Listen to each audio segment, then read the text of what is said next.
కేంద్రంలోని ఎన్డీఏ సర్కార్ వైఫల్యాలకు నిరసనగా కాంగ్రెస్ ఆందోళనకు పిలుపునిచ్చింది. ఆగస్టు 22న అన్ని రాష్ట్రాల్లోని ఈడీ ఆఫీసులు ముట్టడిస్తామన్నారు Congress general secretary KC Venugopal. అవినీతి ఆరోపణలు ఎదుర్కొంటున్న సెబీ చీఫ్ మాధవి బుచ్ వెంటనే రాజీనామా చేయాలన్నారు.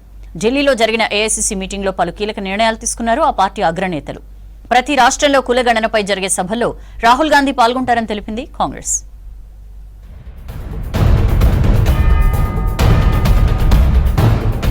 సెబీ చీఫ్ పై హిండెన్బర్గ్ ఆరోపణలు చాలా తీవ్రమైనవన్నారు AICC general secretary KC Venugopal. కేంద్ర ప్రభుత్వ వైఫల్యాలకు నిరసనగా ఆగస్టు 22న అన్ని రాష్ట్రాల్లోని ఈడీ కార్యాలయాలు ముట్టడించనున్నట్లు తెలిపారు.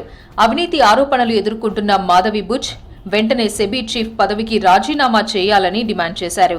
ఢిల్లీలో ఏఐసీసీ సమావేశంలో తీసుకున్న నిర్ణయాలను తెలిపారు కేసీ వేణుగోపాల్. స్టాక్ మార్కెట్లలో జరిగిన మెగా స్కామ్పై కేంద్రం జేపీసీ వేయాలని డిమాండ్ చేశారు. One is a JPC inquiry on Adani Mega scam in which the Prime Minister is fully involved. Honorable Congress President and Rahul Gandhi ji already put forward their view very strongly today. The meeting of the General Secretaries and in charges and PCC President unanimously supported that view, and we have adopted that there will be a massive national level agitation on 22nd of August throughout the country. దేశవ్యాప్తంగా వెంటనే కులగణన చేపట్టాలన్నారు KC Venugopal. వైనాడు విపత్తును కేంద్రం జాతీయ విపత్తుగా ప్రకటించాలన్నారు.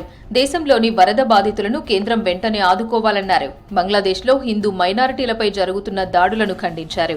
ఆ దేశంలో మైనారిటీలపై హింస ఆగేలా NDA సర్కార్ చర్యలు చేపట్టాలన్నారు. అలాగే భారత్లోకి అక్రమ వలసలు లేకుండా పటిష్ట భద్రత ఏర్పాటు చేయాలన్నారు కేసీ వేణుగోపాల్.